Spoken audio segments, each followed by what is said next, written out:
مساء الخير، عاملين ايه؟ يلا نشوف مع بعض النهارده اسهل طريقه للبانيه المشوي في الجريل. بجد تحفه واحلى من المقلي 100 مره. هيعجبك جدا جدا وهيعجب اولادك كمان. لو اول مره تتفرجوا عليا ما تنسوش تعملوا اشتراك وتفعلوا الجرس عشان تشوفوا كل وصفاتي الجديده. اول حاجه كده هجيب بصله متوسطه وهبدا ان انا ابشرها كده بشر ناعم، وبعدين فص ثوم كبير برضو هيتبشر او هيتفرم بالشكل دوت كده، وكمان عصير ليمونه ومعلقه ملح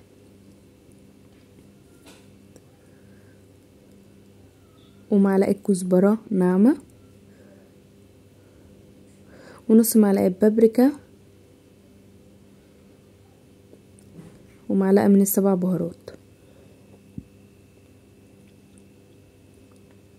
هبدأ ان انا اقلب المكونات دي كلها مع بعض قبل ما احط شرايح البانيه، بحيث ان الملح والتوابل تختلط كويس قوي، وبعد كده اما احط البانيه يشرب كله مره واحده من التتبيله.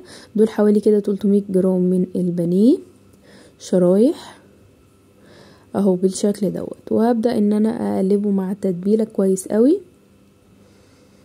واسيبه على جنب يتشرب من التتبيله. ممكن نغطيه بستريتش ونحطه في التلاجة يتبل يعني لحد ميعاد الاكل. اهو شايفين بقى لما اتغلف بالتتبيله بقى شكله روعه. هجيب بقى جريل على النار واحط فيه شويه من الزيت، وهبدأ كده انزل شرايح البانيه. الريحه يا جماعه بتاعته بتبقى قلب الدنيا بصراحه، وطريقته سهله جدا جدا جدا.